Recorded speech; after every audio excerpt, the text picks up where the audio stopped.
to this computer. So we are officially now recording. If you have additional questions besides using the Google form that was sent out yesterday, please don't hesitate to email me. And then if there are questions we do not answer this evening, Mrs. Brierly and myself will record a video and we will then answer all the questions that are not answered throughout all the different sessions. With that being said, we are asking all families to do their normal health forms, their new family paperwork, your tuition agreements, and things like that prior to the first day of school. We are also in the process of completely updating our handbook, which has quite a few changes due to COVID. Mrs. Borkich and Mrs. Zagaria both throughout the spring have helped me with going through what we needed to do to update based on different things that we have learned, as well as a COVID-19 liability form. We will need to get those documents into the school. We will be sending out our August mailing within the next week or so that then these documents you will have them at home to get back to us at school. We will use 3 different ways to communicate with our families. We will use our email with the MailChimp system. So if for some reason you are not getting those emails, please send me an email, because I have been sending some out and I have been finding out that some families are not receiving them, as I found out one was today. We also will use the Remind Text Alert system, as well as our school website where we will post everything as well. Because right now, everything is as of this specific date. I cannot guarantee what we talk about right this moment is what it's even going to be tomorrow, because we are finding out different things every single day that are changing constantly. We are doing screenings. We are asking each family to do them at home, and then also we are doing them at school. Based on the Department of Health regulations, we are asking that no students come to school if their temperature is greater than 100, so their temperature at home needs to be less than 100. And then the symptom check related to the nasal drainage, difficulty breathing, cough, chills, headache, loss of taste or smell, or muscle pain or diarrhea. And then also if you have been in contact with anyone who has tested positive for COVID-19. We will then at the building, before any student and faculty member, anyone enters the building, you have to have your temperature checked, as well as the symptom check as well. These will all be done before they even get to their classrooms. So here are different documents that we have been given from the diocese and other places related to symptoms, as well as differentiating between the cold and flu. Mrs. Riley, do you want to interject here? I'm sorry. I was just closing windows because cars and people are walking by my house. What was the question? I'm so sorry. I wasn't sure if you were interjecting, that's all. Oh, no, I'm good. Okay. In telling the difference between the cold, flu, and coronavirus, as we all know, there's quite a few of items related to coronavirus that we still do not know. So these documents that we have right here will possibly change as early as tomorrow for all we know. So this is where we are as of this very moment.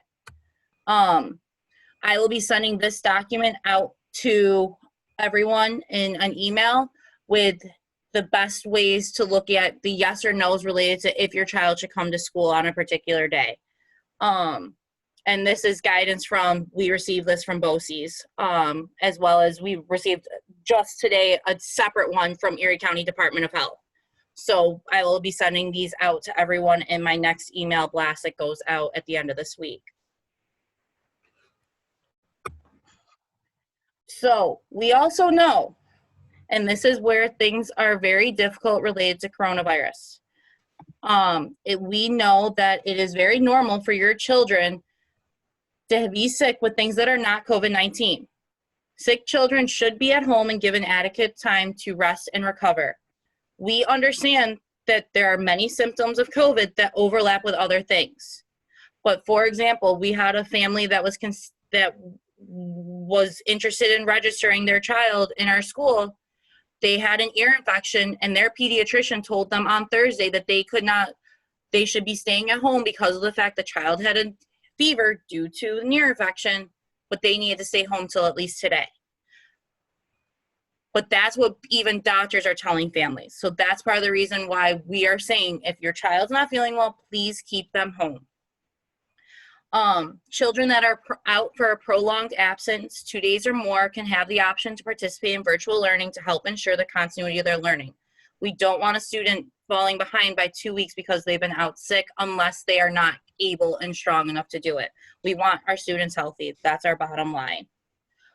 It is important for parents and guardians to follow the protocols that we have in place for screening and should not give their children fever-reducing medication or cold or cough medicine before coming to school, because then that puts the exposure out. If their child is sick, when the medication wears off, people can be exposed.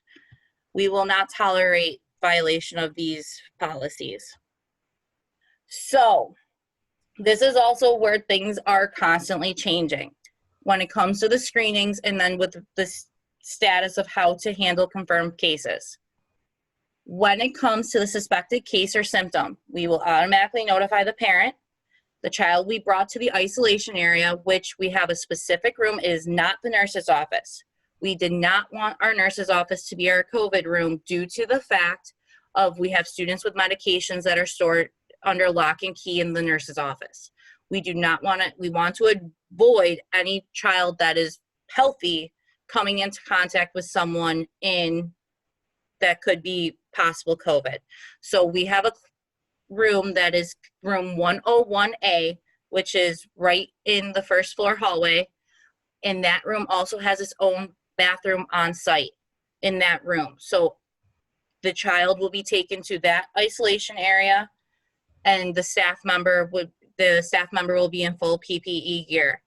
We will ask that parents pick up their child within the half hour, because that was a change since the original plan went out last week, and the child will be referred to by the pediatrician, to their pediatrician. We are in the process of working on having a nurse all 5 days a week. We have just got grant money through the CARES Act, and now I am working on filling the position, working with multiple people to get the position filled, so that we should have a nurse every day during the school year. If we have a confirmed case, Erie County Department of Health is notified. If the child lives and resides in Niagara County, we will also notify the Niagara County Department of Health, because we do have students from both counties going to our school. Erie County Department of Health will follow the procedures regarding the quarantines related to the class or the school. It all is based on a specific situation. They can't give us any more detail related to that. School families and staff will be notified of the case in the building. The child's name will not be given due to privacy. And I ask that people respect everyone's privacy and do not spread rumors and things like that, because then it will affect students' health if someone starts rumors, because we've had situations in the past where kids are spread rumors related to so-and-so has whatever they have, even though it may not be true. So we are trying to protect the privacy of each individual family if there is a possible case of COVID. And everything we receive will go through the health department, and they will direct us on how to go about everything when it comes to contact tracing and things of the like. Then a child may return to school with all of the following criteria: a doctor's note releasing the student back to class, 2 negative COVID tests at least 24 hours apart, and symptom-free for 24 hours without the use of medication. If your child has had symptoms associated with COVID but does not have a COVID test or a doctor's note, all the following conditions must be met: at least 24 hours have passed since recovery, symptom-free with no fever, child has improved all symptoms without the use of medication, and at least 10 days have passed since the documented first symptoms appeared.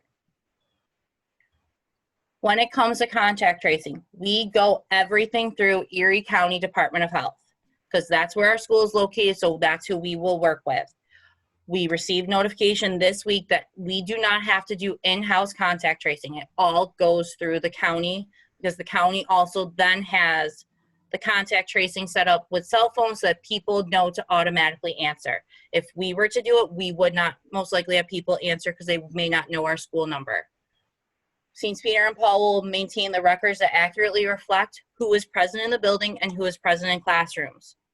Therapists for students who have them will be permitted to work with the students and go through the same screening as our staff. So they will be asked, do you have a temperature of less than, is your temperature greater than 100.0? Do you have a cough? Do you have any shortness of breath? Do you have a sore throat? Have you come in contact with anyone who has tested positive for COVID-19?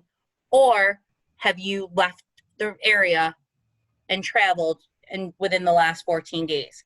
Those things all have to be answered. And if someone does not pass that screening, they are not allowed entry into the building. We will be screening them and asking those questions before they get through the door.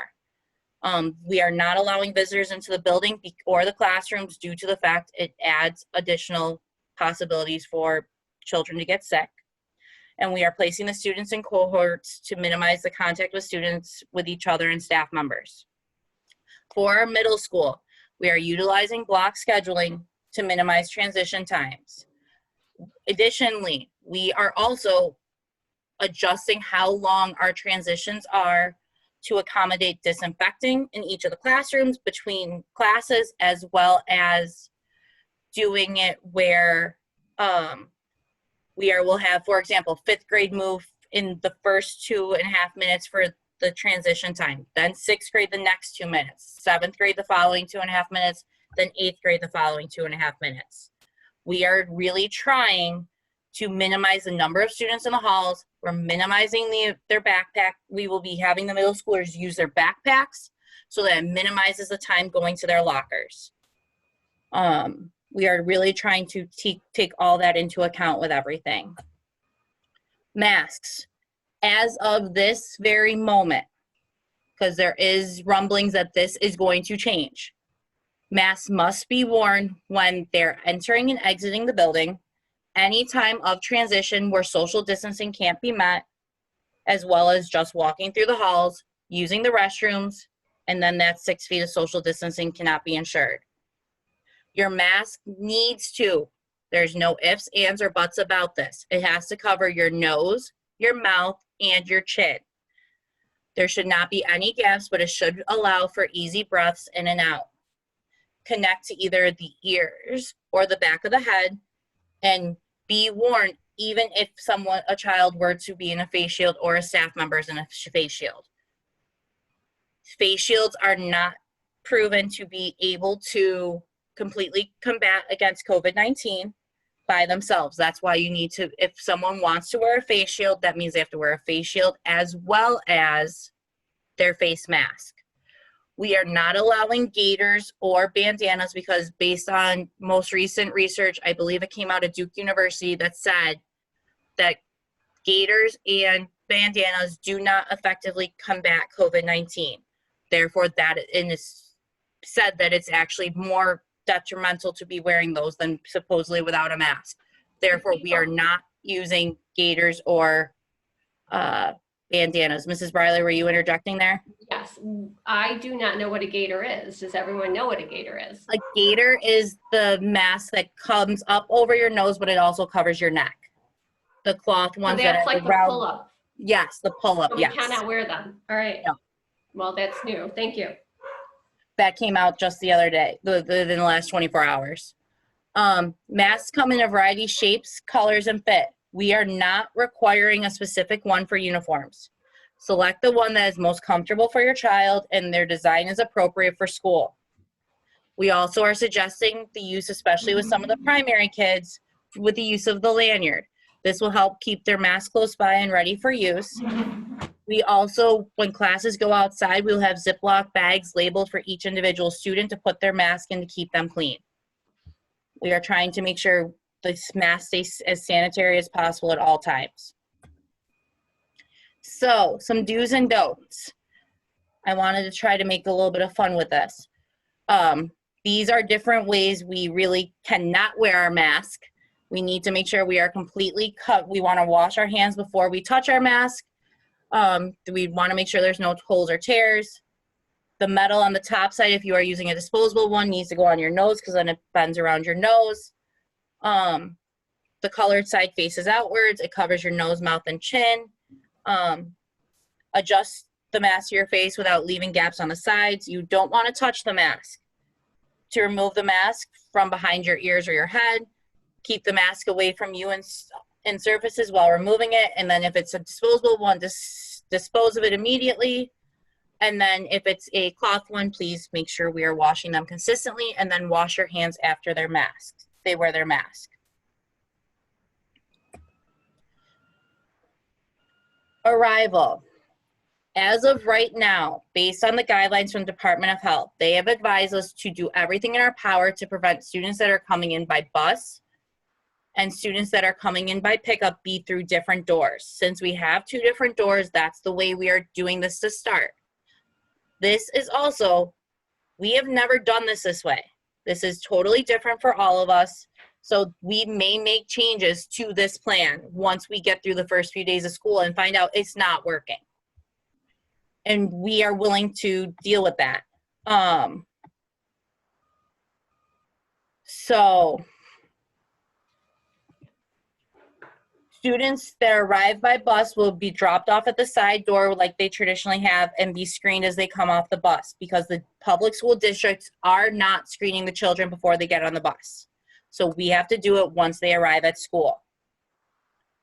We are still legally, when it comes to busing, the district is required, as long as there's in-person or virtual learning happening, they are required to, by law, based on the state guidelines, to provide busing for non-public students. We have not been given any details on their schedules yet. We have been calling numerous times, as Mrs. Borkich has done, to try to get the details of what each district is doing. For example, the Cheektowaga district originally told us they weren't transporting on Wednesdays because of that's their virtual day. No, we reached out to them saying, you're doing learning based on the guidelines and the public school plans. You need to bus our kids, and they have now changed it where Cheektowaga will bus all 5 days a week. Except for on days that the district has no in-person instruction. I can't attest for what exactly Amherst, Cleve Hill, Maryvale, or Williamsville have attested to yet, or Clarence.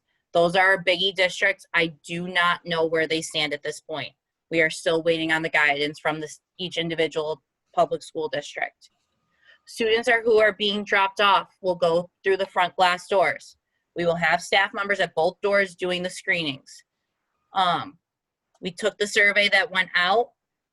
Most parents asked for us to do a sign-up genius to assign the time slots for dropping off based on your family's work schedules. We will be sending that out within the next 2 weeks because we want to make sure we have everyone all into the system. We ask that parents remain in their vehicle in the parking lot for a few minutes to ensure their child is fever and symptom-free. It's going to take time, and we ask you to be patient with us. For dismissal will begin approximately at 1:50 p.m. with students starting to load the buses. We will do our announcements about 1:47 each day. We will call students from their classrooms. We plan to have the students return to homeroom and dismiss directly from their homeroom, which is something that we have not done in the past, except for when the gym was unavailable. Once we get through the buses, because we have been very upfront with the district saying we need pickup right at 1:50. If your child is attending after-school care provided by LE3, they will be then dismissed to the cafeteria and follow the LE3 protocols to be screened, because LE3 has their own set of protocols to do for when students arrive with them. You may register for your child through LE3 on the link on our website. Students being picked up will be dismissed after all the buses have left. We are using Remind to notify us when you are in the parking lot. Once we receive the notification that you are in the lot, we will call your children down and send them straight out to the car in the pickup line. In a dream world, this is what we are asking. K-4 parents arrive by about 2 o'clock as the buses pull out so we can pull right in, and then we will be sending out the K-4 students. And then about 2:10, we ask the parents for the students in grades 5 through 8 to arrive and message your arrival in the app. So we can call the child down from homeroom and then they go straight out to their vehicles. Students who are walkers, those in the middle school, which is grades 5 through 8, we are allowing walkers this year out, and it's not just an 8th grade privilege. They are the last ones to be dismissed because we want to have the parking lot as empty as possible when those students are being dismissed. We will call them down once pickups are done. We need a note from the parent authorizing their child or children to walk home. If they have a sibling who's in the middle school and then a younger family member, we will talk with each family to make sure it is safe for their child to walk home.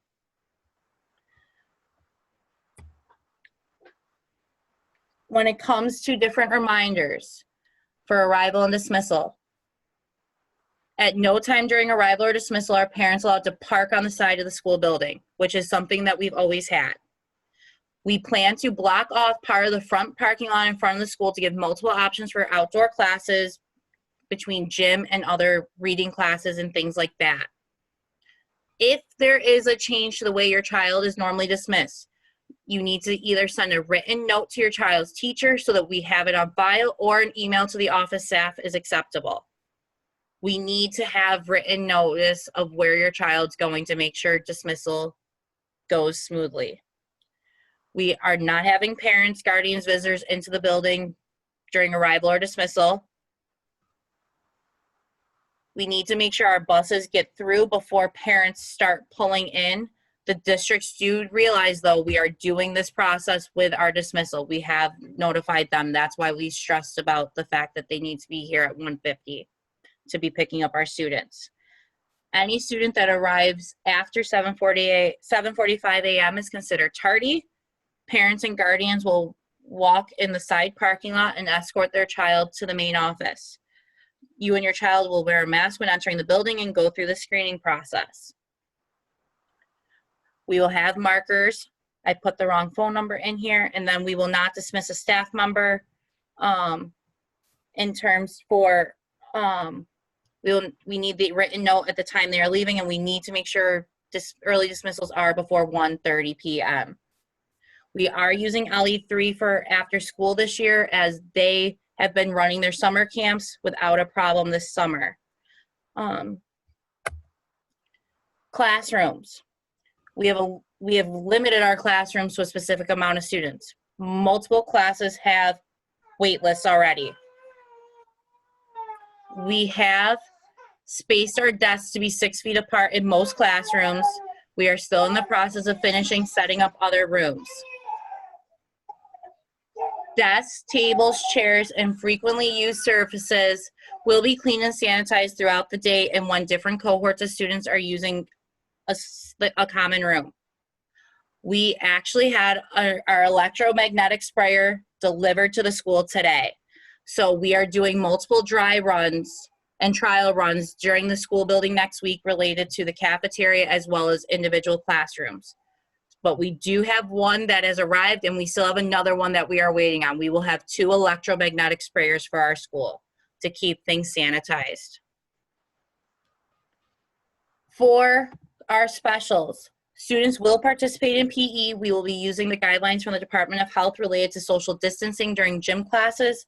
Department of Health has issued that we need to, when students are doing physical exertion for gym classes, they need to stay 12 feet apart, not the 6 feet apart. We are also looking to be outside as often as possible to minimize the spread of COVID-19.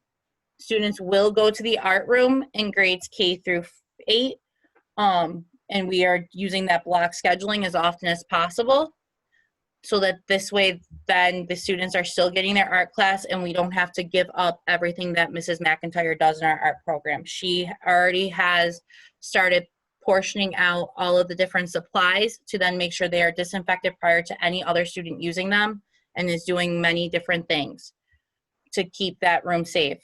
I was with her yesterday using the tape measure in that art room to make sure everything is at least 6 feet apart.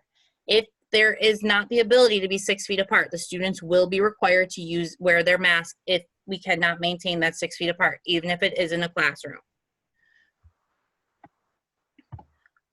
This year, due to COVID, for when it comes to music class, we are combining music and technology this year to be one special, as students really cannot sing safely this year whatsoever. If we are able to resume chorus or choir, we will do so when we are able to with Mrs. Shepherd. However, right now it is not safe, therefore we are not doing it. We will do different things related to more of a music appreciation course when it comes to music, especially with the middle schoolers, and let the students do a lot of different things with beats and things like that using the technology programs that we have available. There's been many questions that I have received previously related to instrumental lessons. Mr. Butler, who does guitar and piano lessons, as well as Paul Effman Music, who came into the building on Tuesdays to do our band lessons, are doing all of their lessons virtually at this point in time. As of right now, there is no indication for them to come into the building, and they are looking to do them more in an after-school setting, so it also doesn't affect their academics. I know Mr. Butler has already reached out to students. I am not positive if Paul Effman Music Service has reached out to their students yet, but I just received a flyer from Paul Effman this evening. As I have more information related to that, I will send it out to all the families. Students in kindergarten through grade 4 will continue to have a library period, but will be with their homeroom teacher this year. We are not allowing students to take home books at this point in time.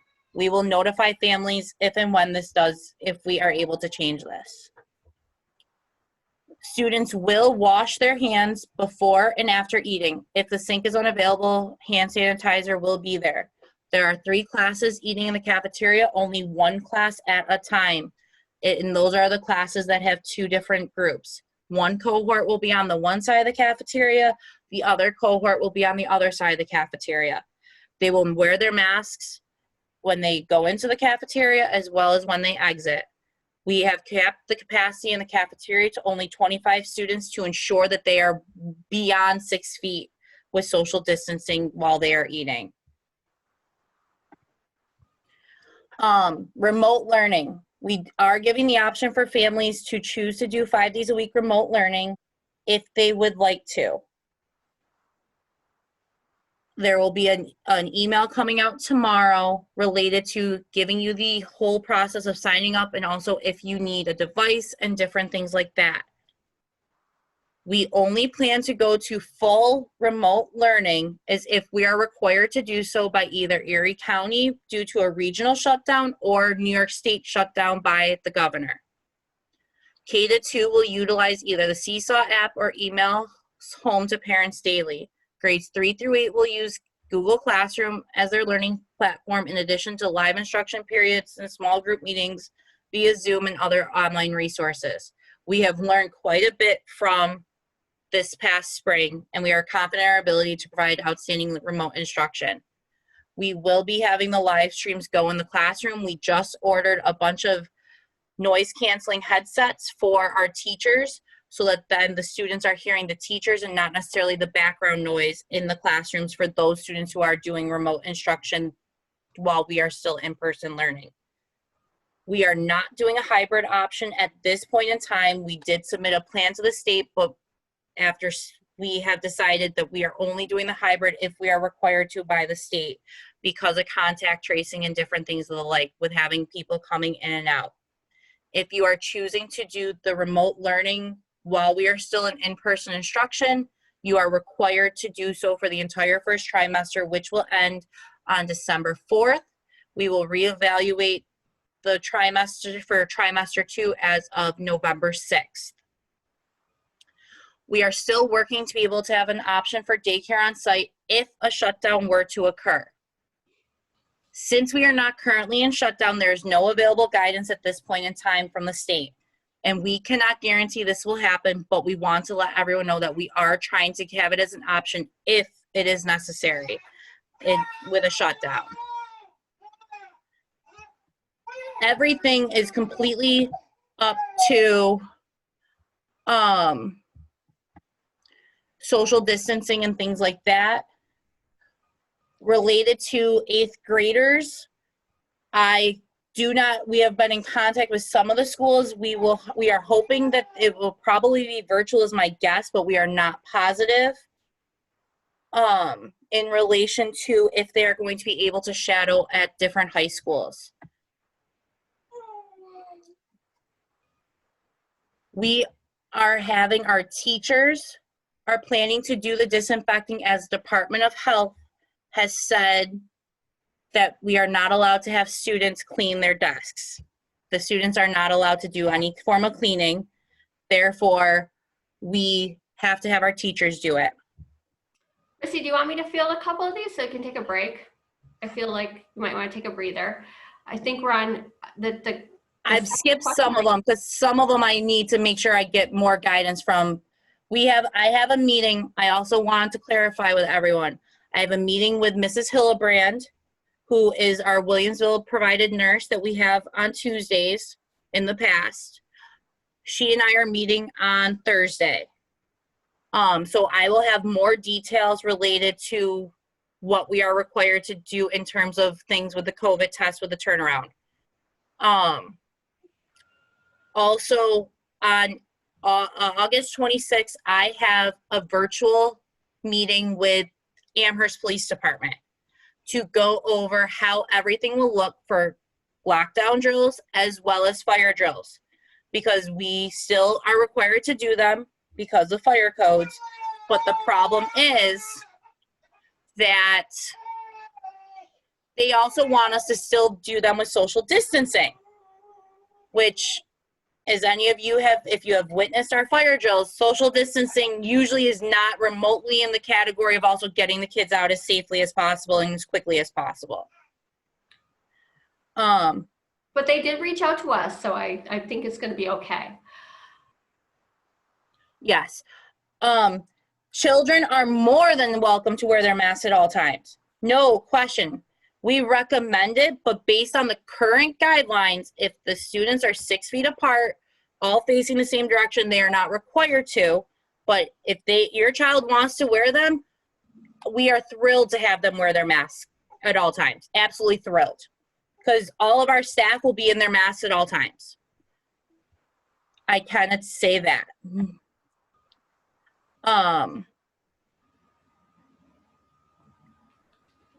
Cleaning desks, children will not be cleaning their own. Right. I'll let you continue. I just didn't know if you wanted me to take a couple of the questions that I could answer, just to give you a break. Thank you. I do appreciate that. Legally, we are not allowed to require anyone to get a COVID test. I know that's a big concern for some parents, but legally we are not. We had our first faculty meeting yesterday, all spaced out in the gym, and we definitely will be working to ensure we talked about the fact, because there are many times teachers will push through because they don't want to get a substitute teacher. And we talked about that at length yesterday, saying, if you are not feeling well, you cannot be in the building. And many of our teachers have been very restrictive this summer and where they have been and things like that. I think Mrs. Brierly can attest to that as well, in limiting where they go and things like that. I was not able to get pictures of some of the rooms that are set up already due to COVID with the spacing, because the teachers just started coming into the building within the last week. So we will be getting pictures out to everyone to see it, as well as I will also discuss with teachers about potentially meeting with them virtually to talk about things, no question.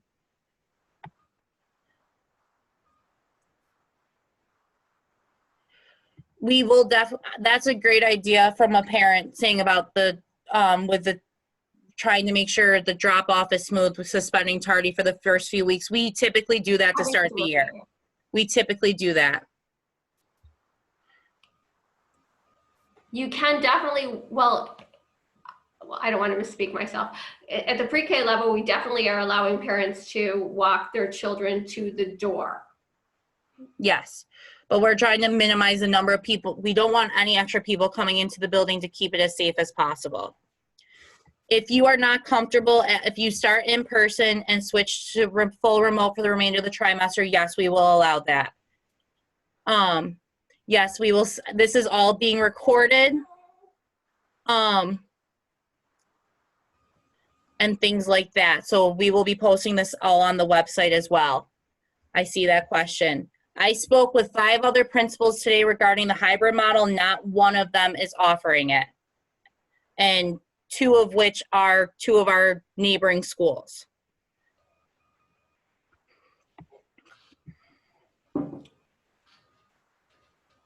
The locker use for when it comes to the middle schoolers will be very, very limited. We're hoping they're only at their lockers 2 to 3 times a day. So we are actually going to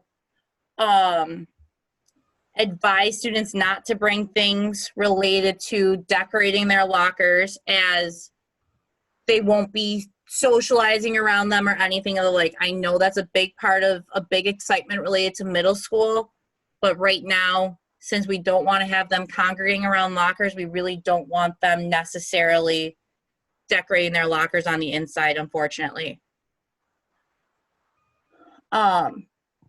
So I've been trying to answer as many questions as possible. Some of these I want to have more efficient answers, and I will answer outside of this session tonight, as we, I want to make sure we have the most accurate information related to the county as well as Williamsville with what they are also providing for us, because we keep going back and forth with them on what they're required to provide. There was a fantastic quote, because we are all in this together, that I found from St. John the Baptist de La Salle that says, remembering that God is with you will help and inspire you in all that you do. Because right now, that has definitely been the phrase that we have been using throughout this summer, remembering that God is with us and that he is going to help us and through everything we are going through. Because right now he is at the forefront with helping us get through everything, and keeping our faith at the forefront is important. To start the school year, students will be doing live streaming of Mass in homerooms. They will not be going over to Mass in the church as of yet. We are waiting till it's more,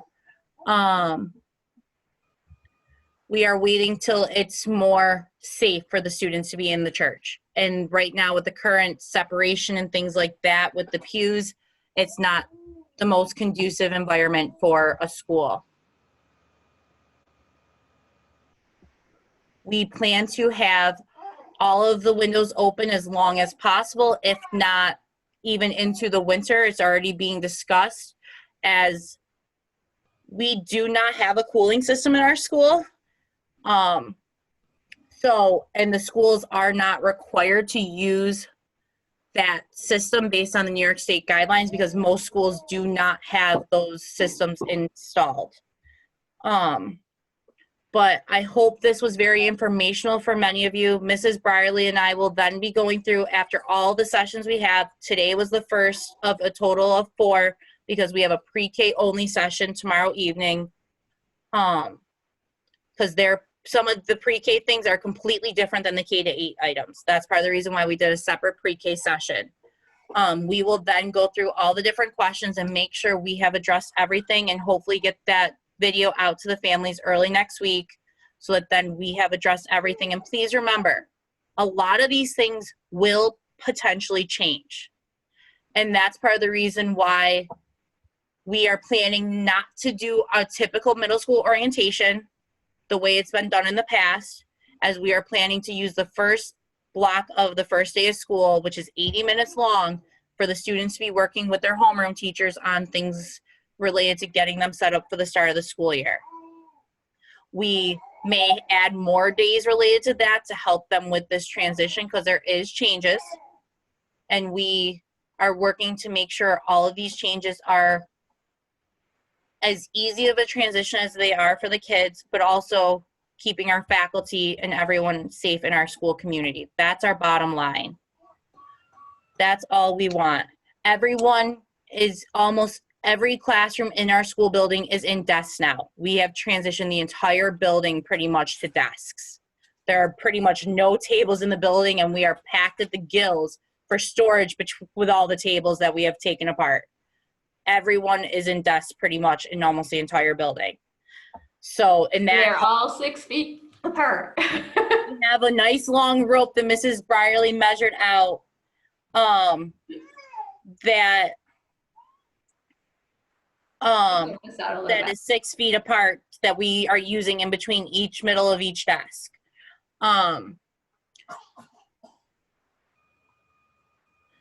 So we are still working on the art room. We think we can have it all completely 6 feet apart with tables, using 8-foot tables with potential dividers. But that is not for certain related to the art room yet. We are still making sure everything is safe, as Mrs. McIntyre just started working in her room this week. Well, I guess in regards to the screening and protocol between pre-K versus K to 8, there's not really much in that area. The difference is that we are pretty much all, at pre-K, they're all in the same room. We're not moving around the classroom. We're staying in our class to eat. So, and the specials are going. And when we have a larger class, we have split them into 2 different classrooms. I don't want to get into that too much because I'm going to go into that tomorrow night. But if that answers it a little bit, if we have a larger classroom, we have split them into 2 groups of cohorts. When it comes to the music and tech, it depends on the situation with the grade level and things like that. We have gotten a bunch of, believe it or not, press and seal wrap for the computer lab for over the keyboards to easily take them off after each class period and then spray them down to disinfect the keyboards and the mouse.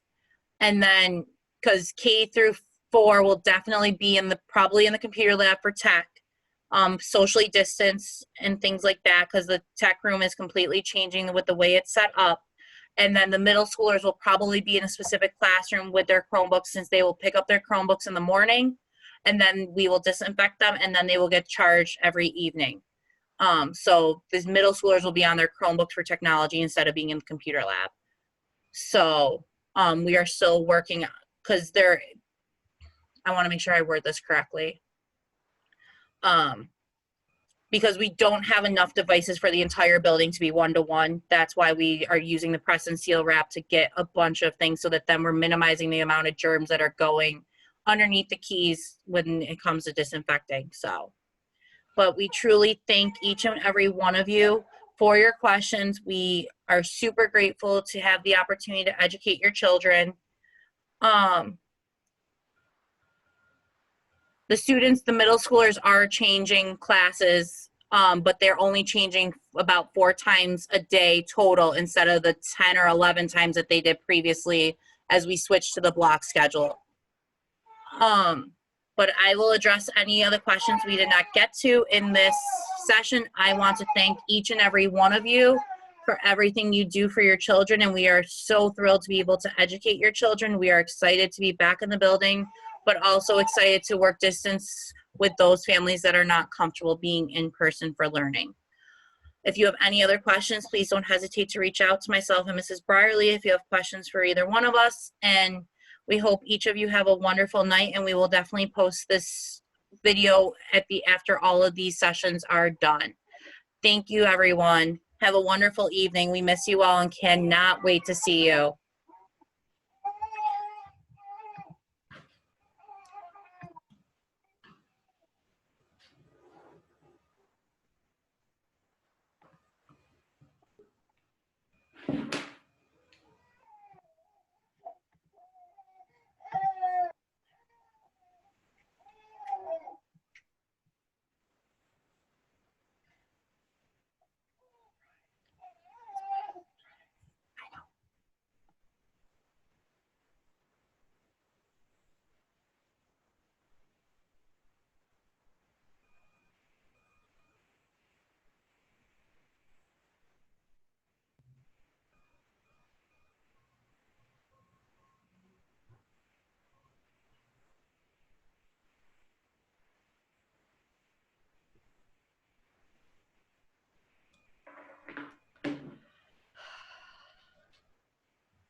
Hello?